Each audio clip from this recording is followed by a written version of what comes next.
Welcome to the Community of Excellence podcast, where lived experience leads the way. Your host Kasim Hassan, aka Chas, will be exploring powerful conversations at the heart of mental health, recovery, and peer support. All right. Hi there, Danielle. How are you doing? Hey, I'm so good. How are you today? Yeah, I'm great. Thanks for joining us on the Community of Excellence podcast, which is all about peer support and how it relates to different areas in the healthcare world, academia, research, etc. So, Danielle, do you want to tell us a bit about your work, what you do? Yeah, sure. So my work is as mostly a computational neuroscientist. What I do is mostly focus on understanding neuroimaging data, which is data often collected by a functional magnetic resonance imaging machine. It's a large superconducting magnet that's actually capable of measuring what parts of your brain are more or less active. And I look at how different parts of the brain activate or deactivate when people are doing different things in the scanner. And what's really nice about people playing tasks in the scanner is that it can recruit neural processes that may work differently in people that may or may not have substance misuse or dependence. So it's a really helpful way to see if people's brain function is different or unique or perhaps is related to their pathology. So I develop tools, techniques, and methods to analyze that sort of data. And I try to relate it to the clinically relevant symptoms that people may have with substance misuse or dependence. All right, thanks for sharing, Danielle. Fascinating stuff, and can't wait to delve deeper later on. Now, to get into the more sort of personal side of things, if you don't mind me asking, can you share a bit with us about your personal lived experience or that of your loved ones that's kind of contributed to, your decision to move into this area of work and. Yeah, 100%. My journey into neuroscience was very roundabout. I always liked learning, but I wasn't well suited in school for various reasons, many of them mental health related.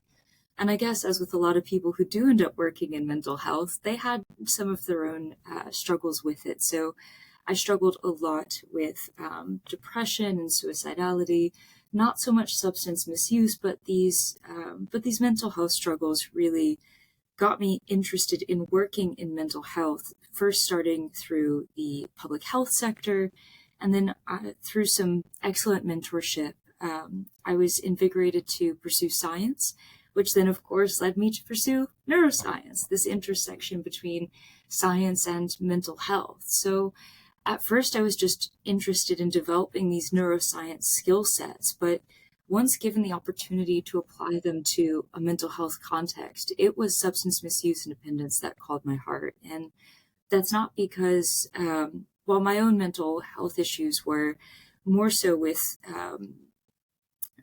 just to rephrase it, when given the opportunity to pursue neuroscience in the intersection with mental health, I was drawn to substance misuse and dependence because many of my friends, family members, community members struggle with substance misuse and dependence. And I don't know a single person who has a substance dependence who wants to be dependent on that substance. And to see people really struggling to maintain a level of sobriety that they want, despite all of their efforts, and still not being supported in that goal and not being able to reach that goal, made me want to do what I can from a neuroimaging side of things to help understand why that may be and use that information to help advance treatments. Thanks for sharing. That's very touching, Danielle. And, we work in the service side of treatment while you guys are more on the research. But I think by combining the two, we will hopefully be able to make some meaningful changes into helping people with mental health and substance issues. And just following Absolutely. on from that, how would you say your current work has been impacted, or how have you tried to introduce a lived experience peer support sort of element to your practice? It has been so valuable and useful. And I think one example is this recent review that I conducted. So bear with me with a little bit of background, but I think at the end it comes together really nicely how actually talking to you guys has really helped inform this work. And so the review started out by looking at all of the existing scientific literature on differences in connectivity between brain regions, between people with and without heroin dependence. And so when I say connectivity between brain regions, it's a way of measuring the cooperation between different parts of the brain that may have different functions. And the coordination of information across the brain is essential to its optimal functioning. So if we can quantify differences in how different parts of the brain work together, it might give insights into how different processes are struggling to coordinate or communicate, or just may be doing it differently in people with heroin dependence. And so looking at the literature, I tirelessly went through all of these papers, and finally I started to see a pattern emerge, that there was lower connectivity between groups of regions. Groups of regions are called networks, and they typically work to support a specific process. So I tend to use the example of an office building. You might have the HR team. That's a group of people that supports one particular function of that institution.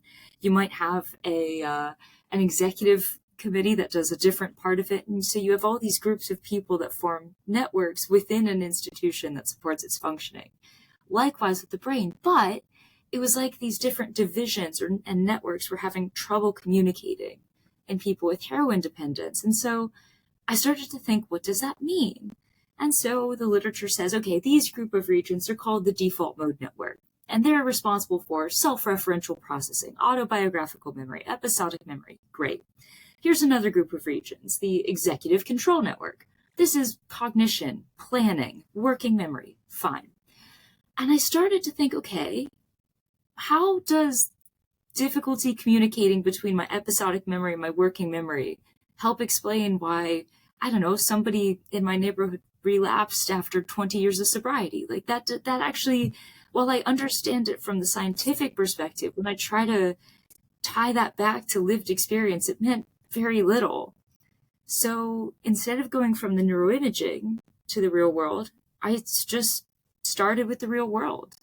I thought about things that people I have talked about back home and that I've started to hear about since talking to the Substance and Service Users Group at the CNWL Trust, and conversations with UCAS and a few other people about when people are trying to maintain sobriety, what factors are important to them? What helps them? What are things that contribute to relapse? And then worked backward. Okay, what theory or model of substance dependence does that rely on? Okay, what brain regions are typically associated with that process? Okay, what networks are typically associated with those brain regions? And by working from starting with the lived experience, and working back towards the data, now I could connect these differences and these generally disconnected networks with real processes and start to get an understanding. So long-winded single example, but it that really mattered to me because I could see that difference in my work already. Yeah, it's definitely a sort of a tricky area to explore because people have their preconceived notions, perceptions of those who've been through addiction or substance misuse. However, in healthcare at least we find that it's becoming a much more acceptable area to discuss and integrate into treatment. In terms of the academic world, how would you say academia considers sort of lived experience? Is it still slightly stigmatized, or is it a bit more open-minded, do you think? It's such a good question because whenever I talk to people about it, they're excited about it and they say that it's great and it's wonderful, but there are very little support structures to actually do it, right? Like I to this day, despite just saying, I want to work together, Cass. I want to integrate your viewpoints, your experience, and not just you, but whoever else I get a chance to talk to. Come teach me, I'm here to learn from you. And I want to share that through whatever communication channels I have. But I'm constantly wondering, okay, is there some rule or procedure that I'm not following? Is there, what do I need to get ethics for this? Is this, what's the affiliation that I'm allowed to, that we're allowed to use to list you as an author? Can I put you as an author? I mean, I'm going to, but like, there's no norms or conventions for me to reference because they just don't exist. Not a lot of people that I Having work to with. create your own sort of rules and Yeah, which guidelines. I'm happy to do, but I don't know if I mean, being a but we'll figure it out trailblazer, it's never easy.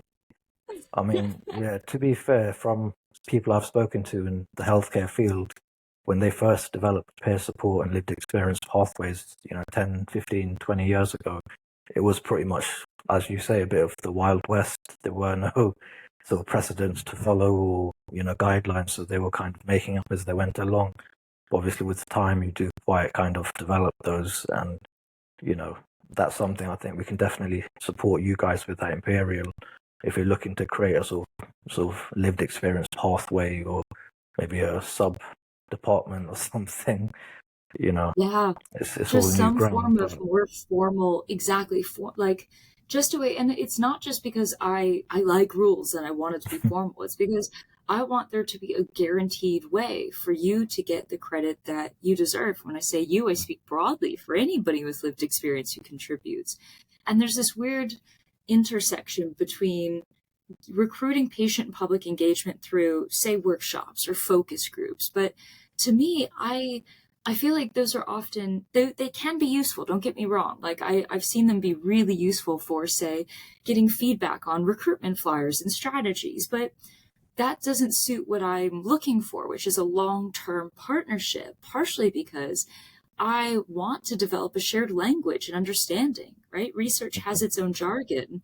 And in order to effectively communicate, you need time to build up a shared language and understanding for me of what the lived experience world is like, especially with the culture in the UK and how that's different from where I'm from, and vice versa, for you to understand what I'm saying when I get excited about it. So I wish there were more clear on-ramps Mhm. to use to like coordinate lived experience with research.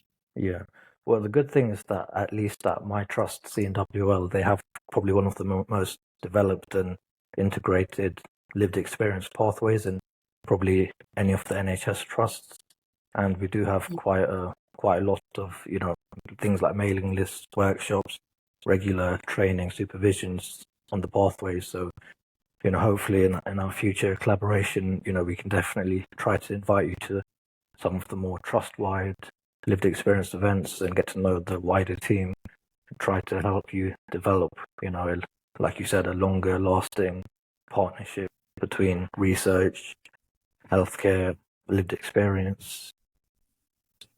Absolutely. And I mean, I got to see what that could look like firsthand. Last week, there was a conference on, it was put on by Drug Science and it was fantastic. It was called Street Drugs 2024 Heroin. So it was about heroin and synthetic opioids as well. And and I am so disappointed. I think his first name was Tommy, but he was a person who struggled with, I don't know if it was heroin, but it was a substance dependence. And he then went up the ranks as a peer support worker and somebody who's lived experience who then informed not just different peer support, but actual policy. And I bring this up because in Wales, they've been experimenting with Buvidal, right? This long-acting injectable form of buprenorphine.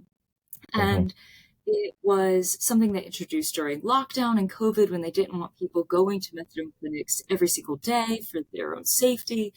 And so he was responsible for informing how this was rolled out, how this was designed and delivered, and could talk about how, from his perspective, this long-acting injectable buprenorphine, Buvidal, was so much more beneficial to the quality of life and therefore possibly retention of services to people with heroin dependence. And it just went to show how we could really effectively utilize somebody with lived experience in not just peer support, but in real, policy driving research. It's actually funny you mentioned Buvidal because before the podcast today, one of my colleagues was asking for some help for clients on a Buvidal script. So yeah, it's really in practice. It's you've got the theory side of it, we have the practical side, and we call that a depot, so like a monthly injection for clients who, for whatever reason can't attend services daily or weekly. Sometimes it's mental health related or physical health wise. But yeah, it's definitely a good substitute, for prescription retention, keeping clients on their medication. And briefly, you touched on the different cultures between sort of America and the UK in terms of sort of substance use, addiction, treatment. Would you say there's a lot more similarities or differences? I know you're from Florida, so if you want to speak about that state specifically or the wider country comparison. Yeah, I'm always more inclined to say there are more similarities than there are differences when it comes to most things about humans. I think it's tough for me to say what is and what isn't different because my exposure to both Florida and UK drug use and dependence are also under two vastly different contexts. It was in Florida, it was as a young person, as a sister, cousin, aunt, or not aunt, I don't have any nieces or nephews, but you know what I mean, as a family member, as a friend, as a community member, and kind of being there for a person in a personal context. Whereas now in the UK, I've both intellectualized it and, to be honest, language is a really different thing. When when I hear people talk about substances and the different slang, it is fun and it's fascinating, but sometimes I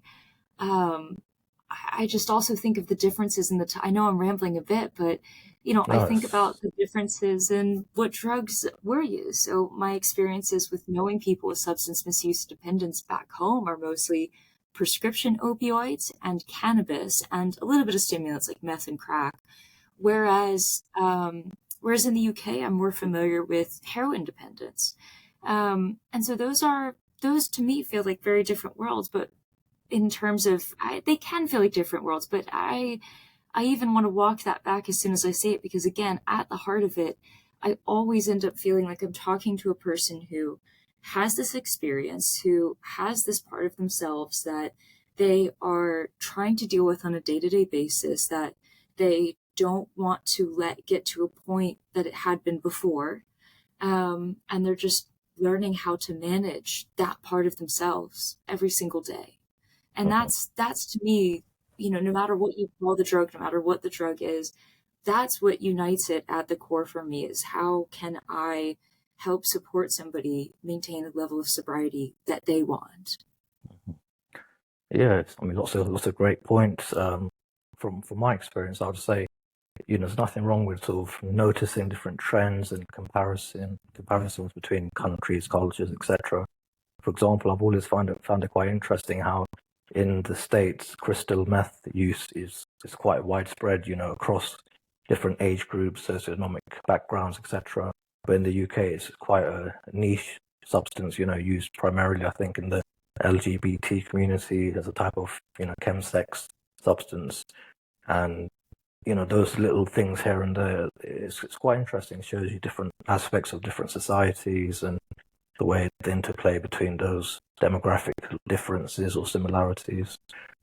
100%. Like the record, like not so much the dependence that I can speak to, but the recreational scene is very different in the UK and specifically London, where I'm more familiar, versus Southeast Florida, where, in Southeast Florida, cannabis is the drug of choice all around. And you also have a proliferation of pills like benzos, Xanax, what have you. And of course, then you get into prescription opiates. But in the UK, it seems a lot more psychedelic friendly, very ketamine focused recreationally.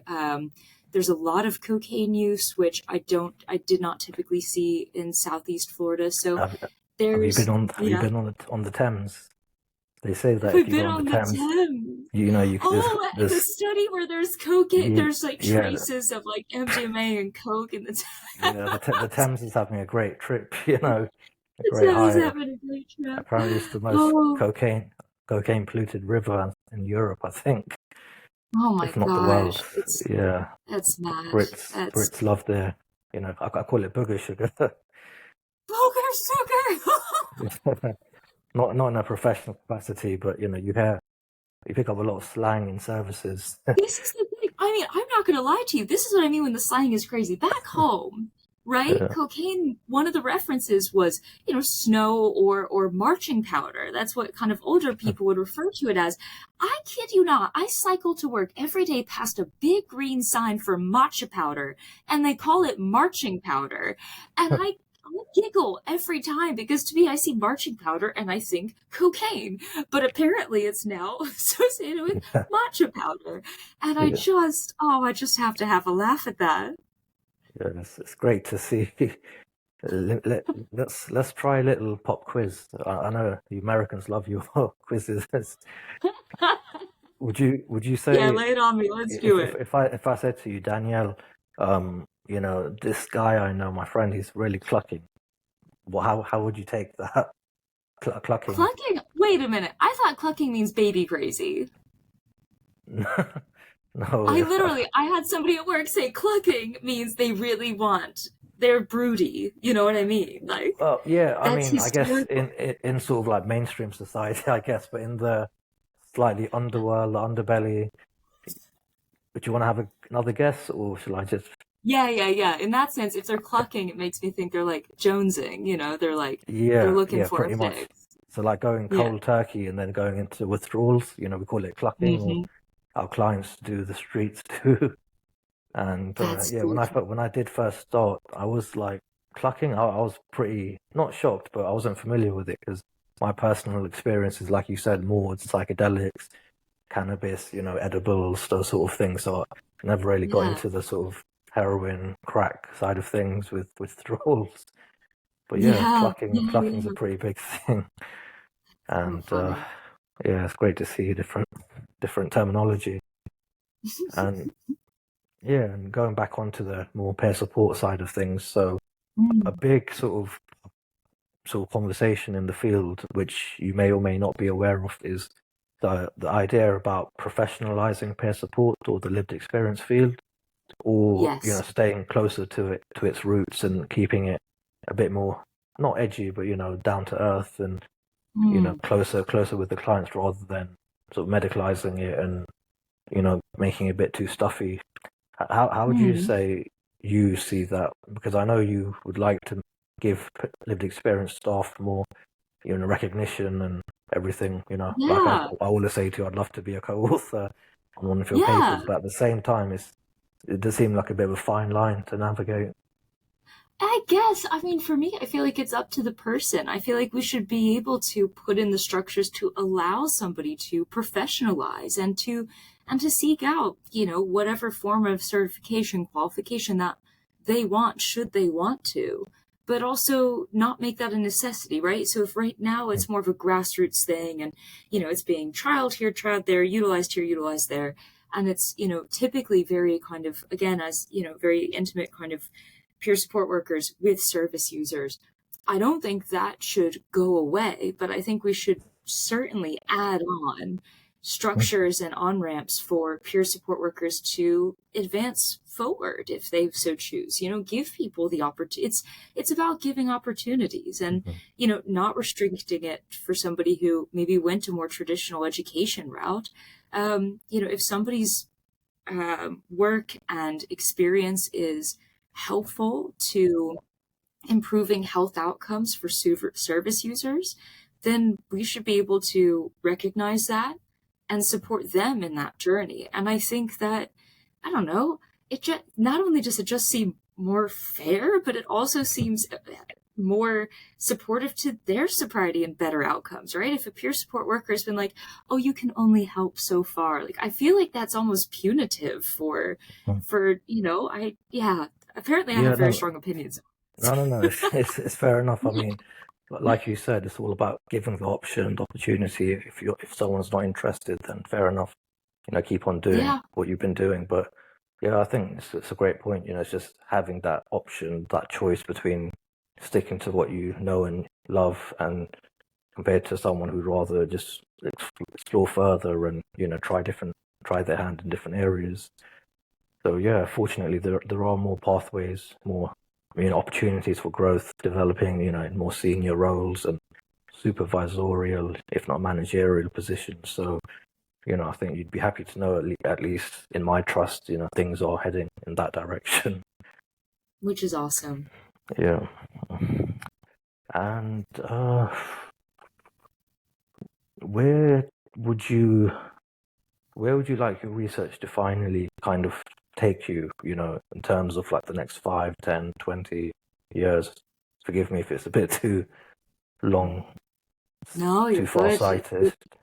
It's Have you got good to like a dream. long-term goal, dream Oh, to you know achieve? me well enough that I totally do. I think, okay, 5 years. Well, in 5 years, I'll be finishing my fellowship, and I would hope I'd be at the stage where I'd be securing either a senior fellowship or a lectureship. That would be the big goal. So therefore, in 10 years, ideally, I would have finished that, would be able to, start my own research group, start my own lab.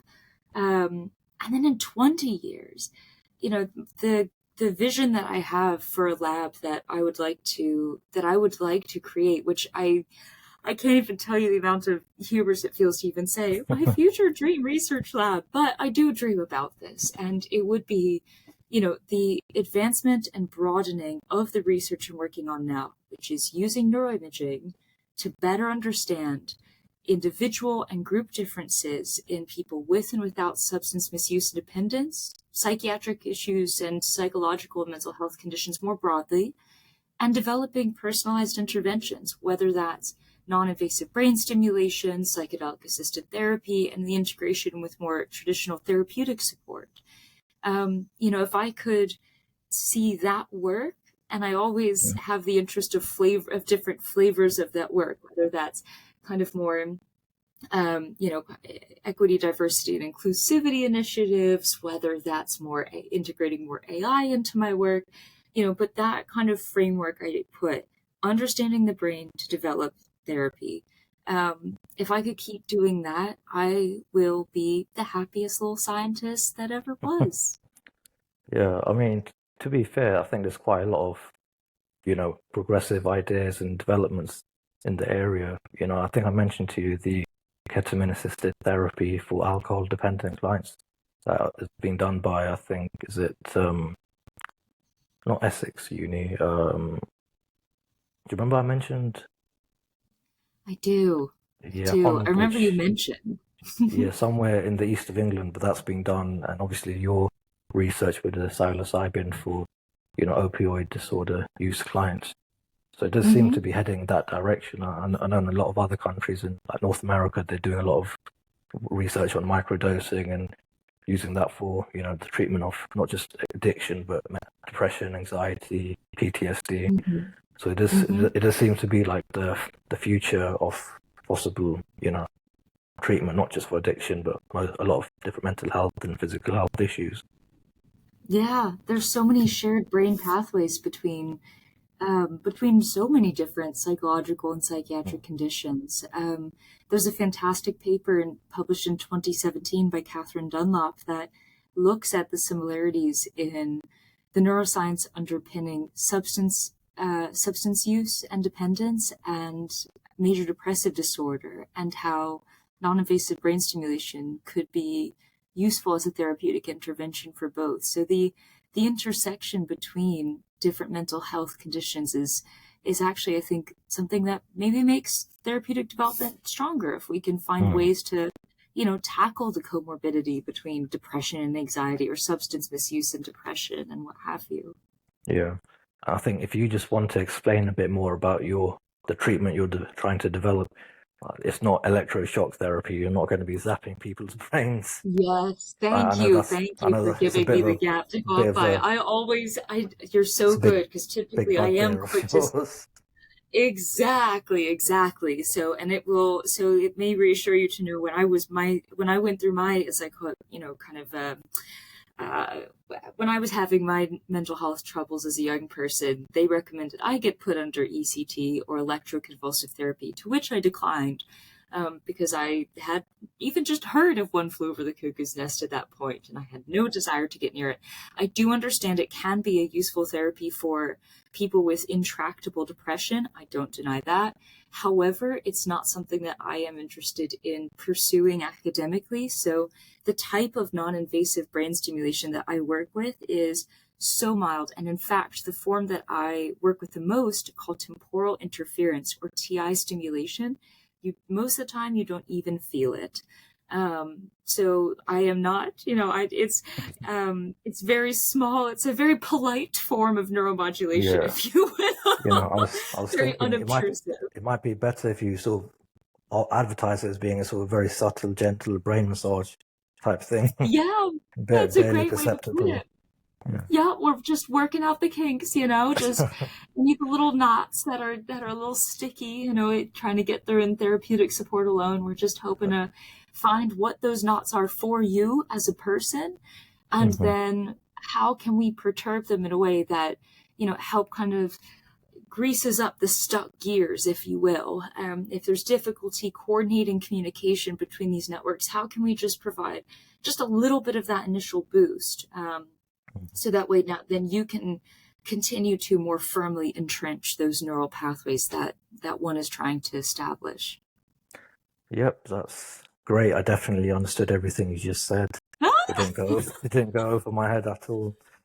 But anyway, we're all here to We learn. can exactly. Yeah, That's it. I have more to learn about how to communicate to be about fair, how we to have a lot of sort of medical jargon and healthcare related sort of acronyms, and it's something that we're trying to make a conscious effort to reduce in order to be a bit more trauma informed, to make it a bit more accessible to our patients and clients. And I think you guys are possibly trying to do that as well from academia, because it can be a bit harder to understand what people are talking about when it's. But anyway, thanks for joining us, Danielle. It's been great to have you, and hopefully we'll have you back in the future to discuss any updates you've got about your work and what you're doing with myself and the team at Torch. Kaz, thank you so much for the time to speak with you today. And yes, I hope when I do come back, I get to practice in the meantime, continuing to talk about non-invasive brain stimulation. And I look forward to sharing where else our collaboration takes us. So thank you again. And thanks to the listeners for your time and your attention. Yeah. All right. Lovely chatting, Danielle. Take care. Bye-bye. Bye. Thank you for joining us on this episode of the Community of Excellence podcast.